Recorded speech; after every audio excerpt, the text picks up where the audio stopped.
Good morning, good afternoon, or good evening, everyone, and welcome back to another very random episode of the Good Leader Podcast. I say that we're going to refrain from being random. We've had some really off-air rants today, pre-production meetings, ready to go. So I don't know where this is going to go. We're going to talk today about an event that I was just a part of. I was esteemed to be a part of this leading ladies event. Yes, that's right. Jerrod Murr, 100% American red-blooded male, was asked to be the speaker, the main speaker for this ladies event. I was overwhelmed. I was intimidated, but I did it, Anj. And so today on the podcast, I'm going to ask you how I did.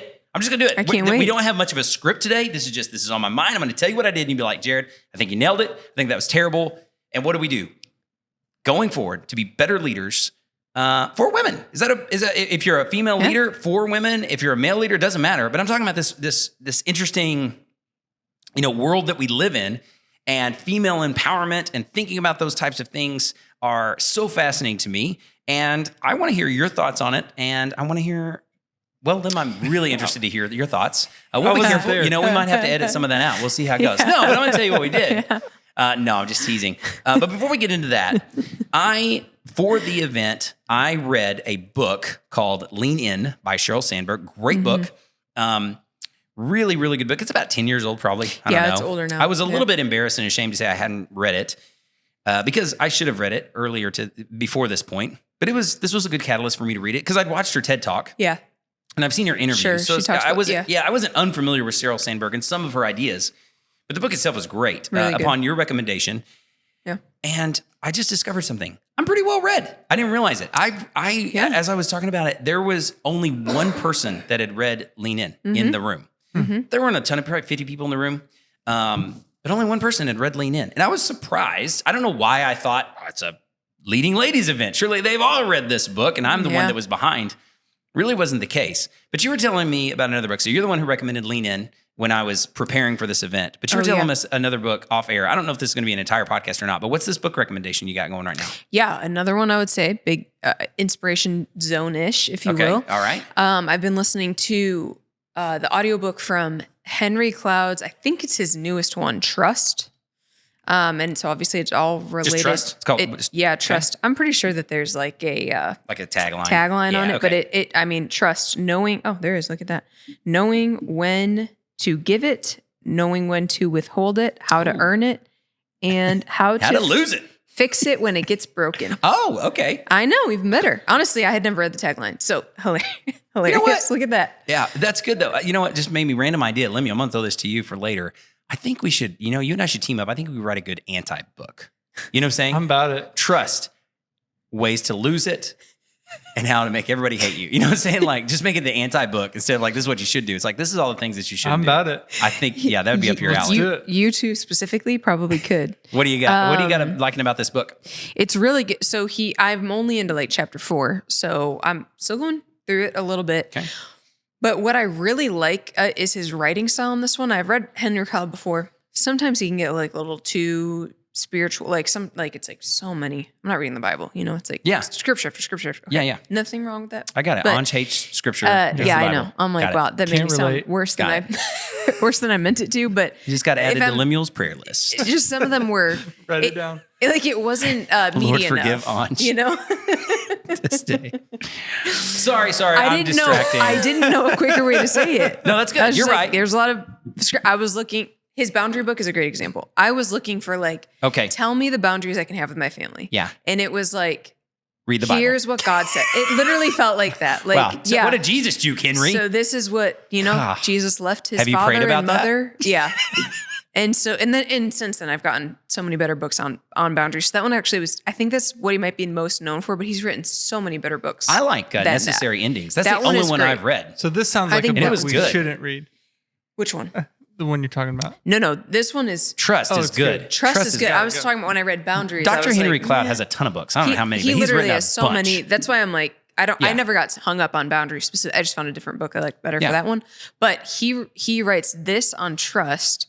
And number one, I love the research-based theory related to research, leadership, any kind of research related to that, or just psychology of learning. Okay. Because it just always gives, it's better tools in your tool. Like, it wasn't this random guy that said this, but it was like, oh, okay, like this has really been researched. So he talks about like 5 different components of trust in this book. But what I love about it is the writing. His examples could cross the threshold of honestly anyone reading it. He uses examples for business. He uses examples for family.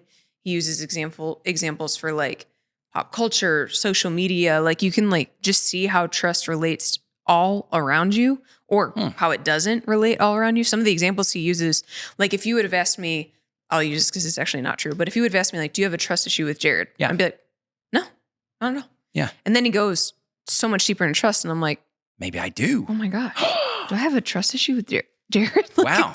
Okay. That's pretty cool. Do I, what? Like he just expands the idea of cool. trust. Yeah. A lot bigger. The 5 main points he hits on is the 5 essential traits. One being understanding, motive, ability, character, and track record. Wow. Okay. So like there's elements that remind me of the speed of trust a little bit. But he is just so practical with the questions to ask yourself, or like the employee you have a hard time with, or why you and your spouse can't get on the same page with this one specific topic, but every other one you can. Okay. He like gives you all these questions to funnel down to, oh, I don't think you're hearing me. I don't trust you because I don't think you have the ability to listen to me. Yeah. You know what I mean? It's not something deeper. Like I think he breaks down this idea of trust related to ethics, especially in business.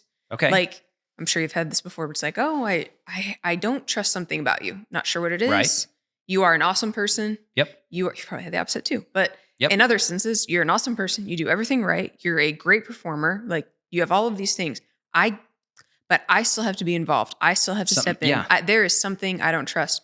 So then he breaks down those 5 elements in different questions. And then you realize, oh, well, I don't trust that you understand me. Or like in your shoes, it'd be like, I don't trust that you actually understand what I want for this company. Yeah, that's good. So I can't give it to you. Well, as you know, and listeners of this podcast have heard me reference Speed of Trust. Ons just did it too. Yeah. And that's like the Bible of trust literature to me. So I love the idea of having more tools in your tool belt beyond that book, because the greatest thing that the Speed of Trust did for me was to give me tools more than the word trust. Right. So I like this idea of more tools. So you're saying, well, I just don't trust you. Well, that's a completely alarming thing for us to say as humans. You know, if you tell someone in your office, I just don't trust you. Well, that's like, okay, just holistically. You're No just holistically, examples, like, no, and you're just picking a fight. And like, even if he's like, well, there's just something I don't quite, you're like, well, what do you mean? Yeah. Like, so I like even just those phrases, understanding, motive, ability, character, track record, just having things like this. It's like, that's really powerful, because I do ascribe to some of the ideas that we've held onto stereotypically, like the positivity sandwich or all those types of things. I think they've been cliched so much that we're like, oh, that's terrible. It's like, well, actually, at its origin and its root, it's not terrible. Yeah. It's not a bad idea to give someone praise in addition to correction. Right. That's not a bad idea. If you phrase it that way, it's like, oh, well, yeah, okay, I guess you should. But I think we just need new tools and more tools. Yeah. So I like that. And I really like you bringing it up today, because I was given this high level of trust when I was invited to speak at this Leading Ladies event. And the event was called Leading Ladies. It was phenomenal. And I'm not going to name, I want to leave out all names to protect the innocent here, because I want to talk about this topic and I want to talk about this event specifically, but I'm not going to tell you where we were or who we were with, because I don't want to indict anybody. There were things about the event that I loved. There were things that I didn't love, but I want to use it as a talking point for us to learn and get better. So I'm going to kind of throw some people under the bus. And if you're listening to this Good Leader podcast and you were at the event and you're a part of the event, you're probably going to know what I'm talking about. Just know, I just want to say at the beginning, I love you. You're my friends. It was a great event. It was wonderful. Yeah. But we all want to get better. We want to continue to get better. That's part of what I'm going to ask. What did I do right? What do you think I did well that I can improve on? You weren't there, but I'm going to tell you what I did. Because the structure of some of this event, I was like, oh my goodness. Now, first off, I was asked, and I am a male, and I thought, well, okay, I genuinely was honored. I was like, wow, thank you. That shows a high level of trust that you're inviting me to this ladies event, this ladies empowerment event. And I'm like, but I'm not a woman. Are you sure I'm the right candidate for this? And the individuals, the organizers, they said, yes, we've worked with you a bunch, which they have. And they were like, number one, we see how you work with us. We're females. We've appreciated how you've worked with us, and we see how you've interacted just in groups. So that's number one. We like your track record. If we were to say something. So we like your track record. And we also like your style. Like we think your style is what we want. Because when I speak, I bring a lot of humor, try to at least, and try to bring a very, communal idea. And I think that's really what they wanted. So, okay, I can go with that. Thank you for the invitation. That makes sense. But I was really intimidated and did a lot of prep work. And I asked our team, specifically the ladies on our team, for some feedback. And some of the feedback that I got was great. Some things that I was surprised by. Like one of the answers, because I asked, what are some things that you've done or seen in the workplace, not just Paradigm Shift, but anywhere you've worked, good or bad, as it relates to being a woman in the workplace, good and bad. And some of the feedback was fascinating. And I'm going to ask you in just a second, I'm going to share some of my top couple and what just off the top of your head you remember from that conversation that came out, because that helped kind of shape where I went. One of the things that you actually said that surprised me, I guess I didn't say, I was surprised because I didn't think of it. It wasn't like a surprising, doesn't make sense fact. It was just like, oh, never really thought of that.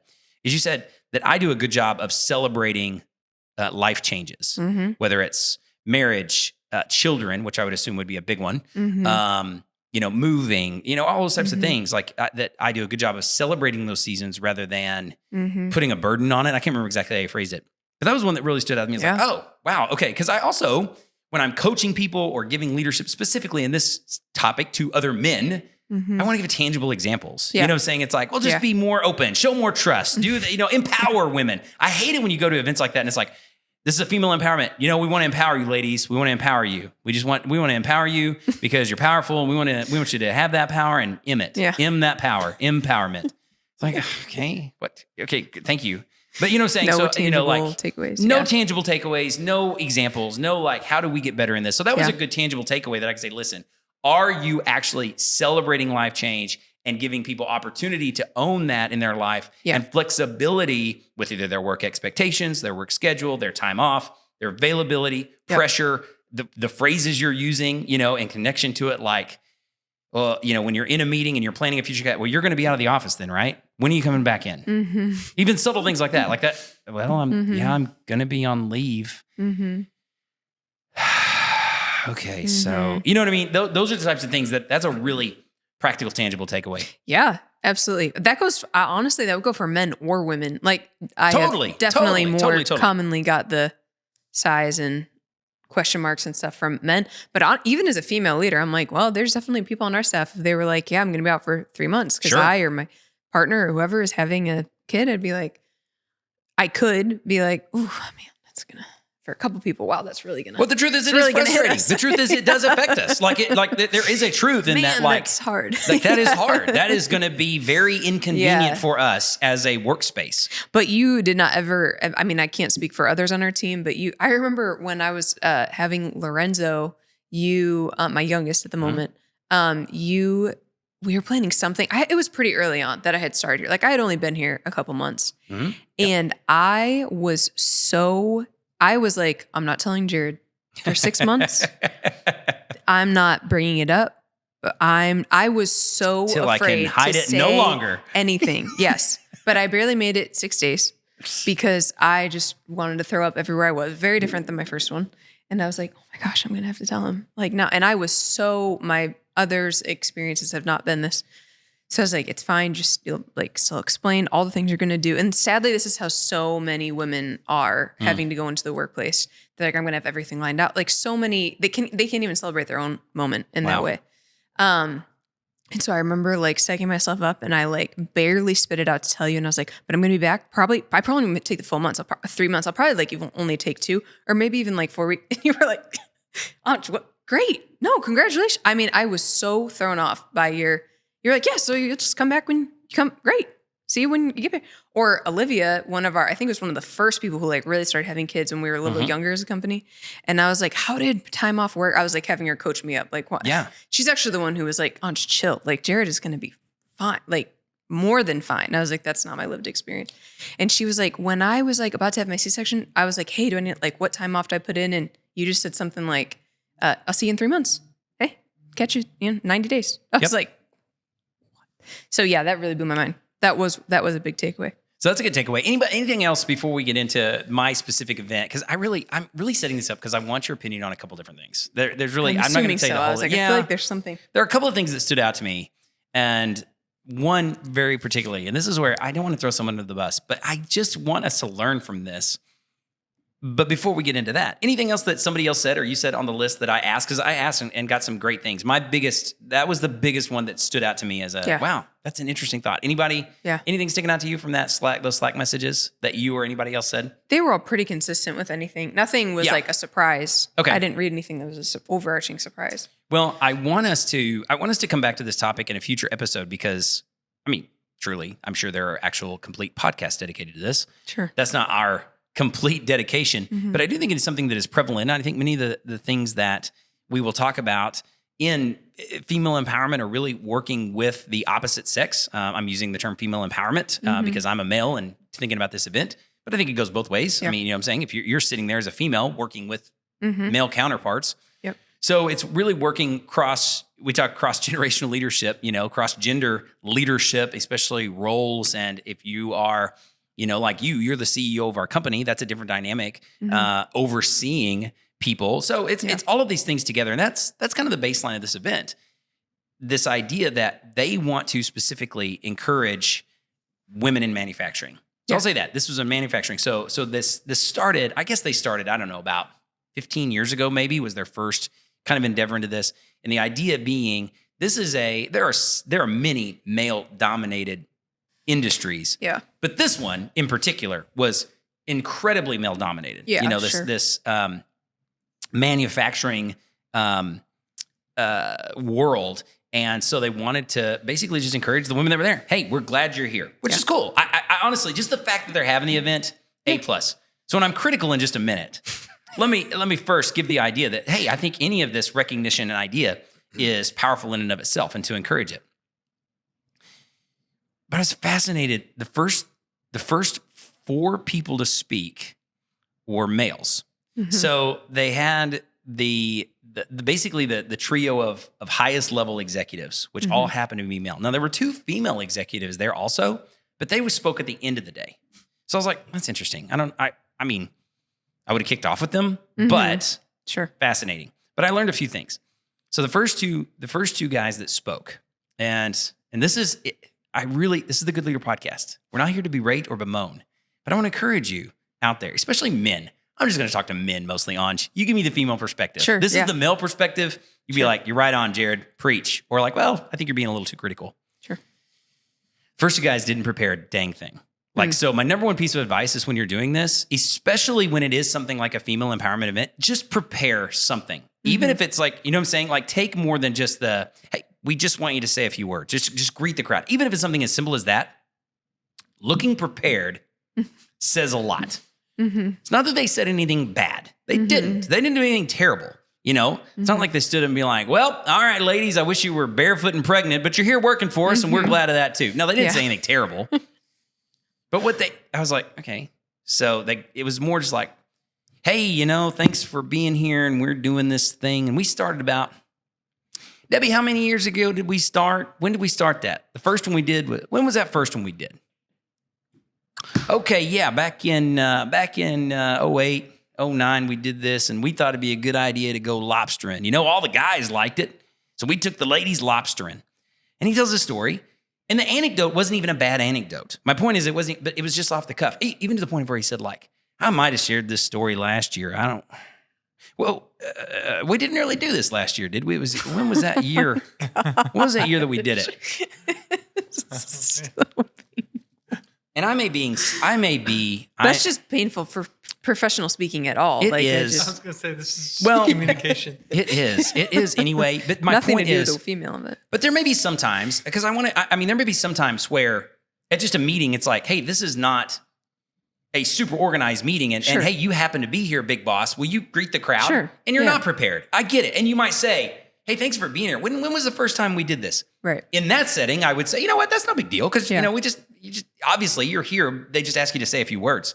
But this is like organized on your schedule. Please be here. And my point is, it speaks to if you were addressing a different crowd, would you be more prepared? Yep. Probably. Yep. You know what I'm saying? Like it really was like, I'm not a female in the audience, so I don't know. Yeah. I was like, okay. There's such an ongoing, an underlying joke that I've always heard of. Many of me and my female counterparts will complain about this. and they'll talk about women. So whether it's a women's conference, like church conference, or like a female leadership conference. Okay.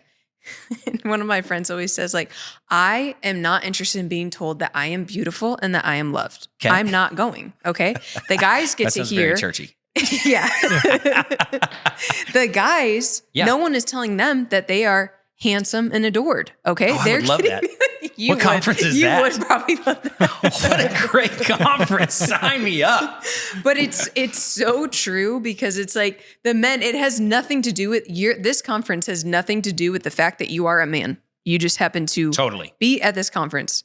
But now suddenly every single thing we talk about at this female conference is going to be oriented around our gender and being a female. Which it's so cringy. And I will say, that's what I liked about this. Like when I was invited, and my first impulse was like, well, I'm not a female.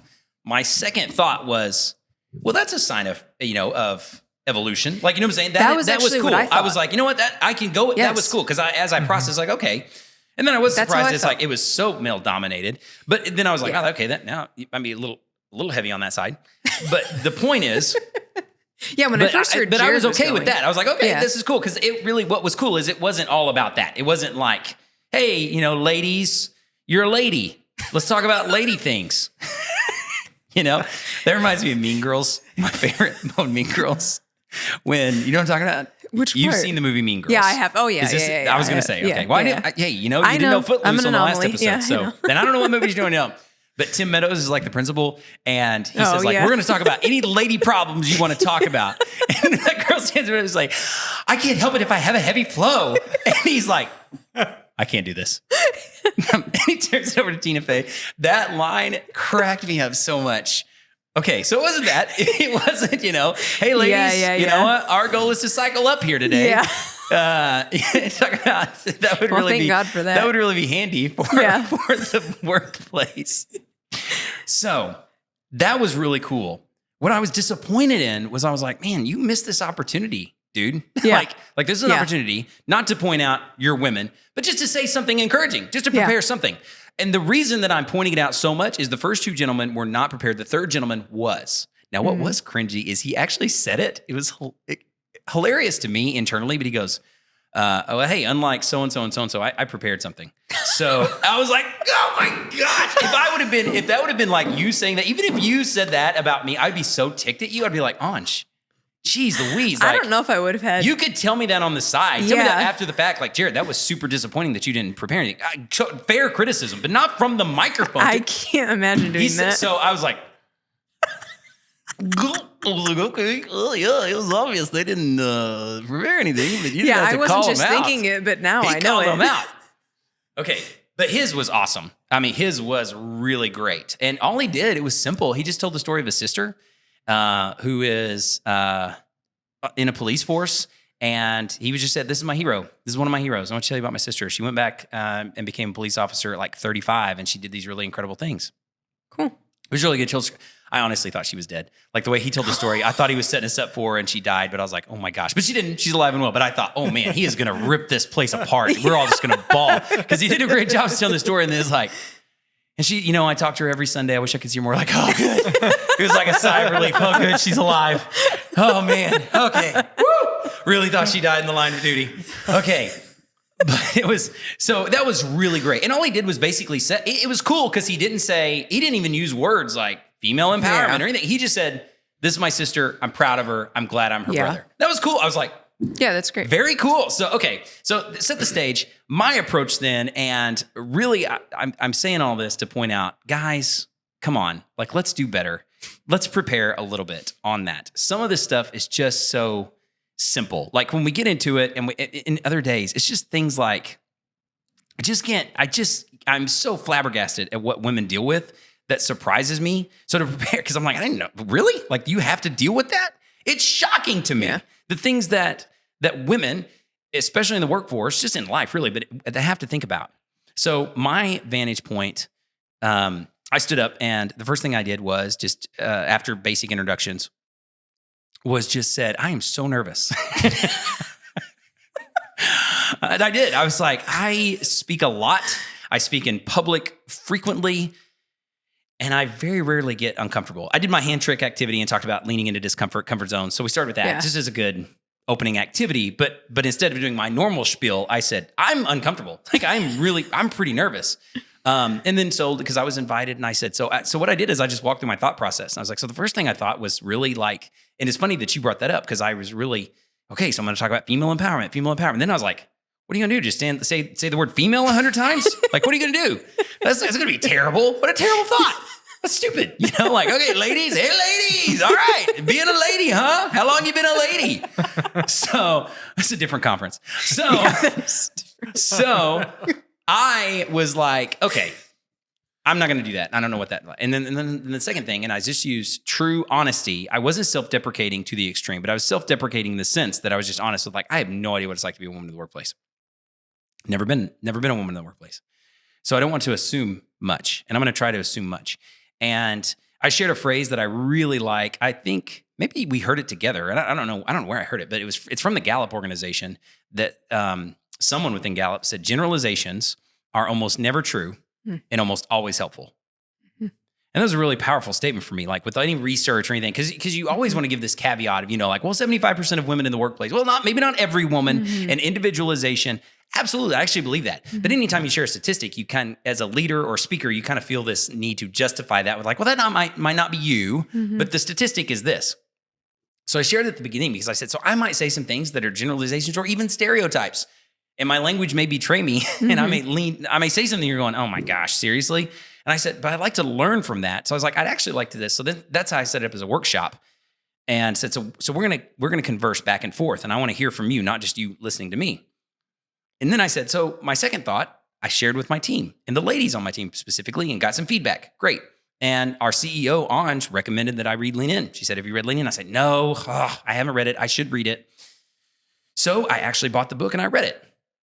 And so my second thing, after we had done that and we talked a little bit, I shared my highlights, or I shouldn't say highlights, maybe my most surprising quotes from Lean In. And I shared one, and they got their feedback and just asked, have you experienced this? Like one that's very powerful in Lean In. So let's put in the show notes. I want to do a whole episode on Lean In. Just that it really could. And it's fascinating. So that way, even if people haven't read it, they'll get some more context. But like, there's a phrase that she uses, like women often use self-doubt as a form of self-defense. And I was like, that is an interesting and powerful statement. And so we talked about that and shared some of those things. And here's where I'll close though. We're having this great discussion. I feel like I've built trust with them. I started with some disarming honesty. I'm hearing from them. We're doing some group work, not just me talking at them. And we're really getting somewhere, and I can feel a good communal relationship building. And we had some really good stuff. Like they even said some things to me that I was like, wow, okay, that's an interesting thought that I didn't have on this. But then I transitioned because I said, okay, so those were my thoughts of what I didn't want to do. Yes, Lean In is a great book. But I said, so I just want to I focused on this word leading. This is leading ladies. I don't know what it's like to be a lady, but I know what it's like to lead. So I get asked to work with people all across the globe on leadership. So I'm just going to talk to you about leadership, regardless of your gender. So here are 3 things about leadership, regardless of gender. And that's really where I spent most of my time. And I said, now that may land differently because of your gender, but it probably lands differently because of my gender too. So we can discuss that if it comes up naturally. Let's just talk about leadership for a minute. And I want to empower you as leaders, not tell you you're beautiful and loved. Because I probably would have gotten sued. But so I said, ladies, you're beautiful. Let me just start by saying how beautiful you are. I could that would have been a good monologue. If I just started that. Listen, I love ladies. I've been loving ladies for a long time. Gosh, you're going to get sued now. Let me tell you what I love. Ladies in the workplace. So didn't do that. Just talked about, as a leader, here are some ideas. Okay, now here's my final rant, and I'm done. I know that I've just been ranting today. I just fired up. I even texted Anj after the event. I was so fired up because I was like, we have to do better, men. We have to do better than this. Come on, guys. Come on. I'm going over vision, and I'm talking about the power of vision statements. And I've shared some of my personal stories of not having vision, and it was really landing well. And so I had everybody come up with an immediate vision statement for their life now. And ladies started sharing some really powerful things, like in this audience. Like one woman said, I'm worthy. I was like, wow, that is super powerful. What do you need to hear right now? Like, what is your vision?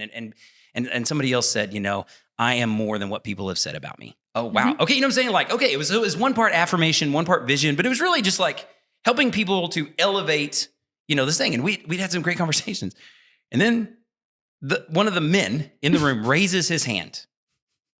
And what's fascinating is I just read the Sheryl Sandberg book, and I'm going like, in my brain, in the back, I wish I could like have a transcript of my internal monologue, because I was like, oh my gosh, no woman would have raised her hand right there. Like there's maybe not no woman. Once again, I'm stereotyping or generalizing, but it's like, really, but Sheryl talks about how like, I should speak up more in a meeting.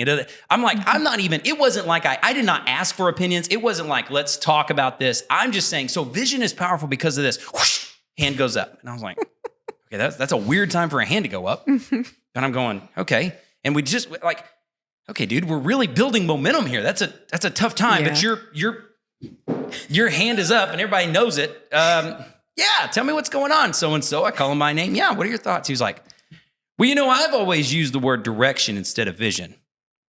Because when I was first hired here and brought on, immediately people started asking, well, what's your vision for this, for our organization in this way? And I didn't have the answer because I was like, well, I just got here. He mansplains to me. I was like, it was the first time in my life that I was like, I understand mansplaining for the first time ever.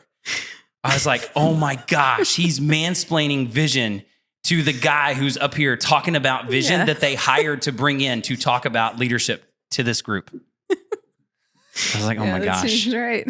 He mansplained it for about 5 minutes, and everyone in the room, I could tell, it was like this coat of wax was just put over the room of like, oh gosh, that's painful. Let's wait till he's finished.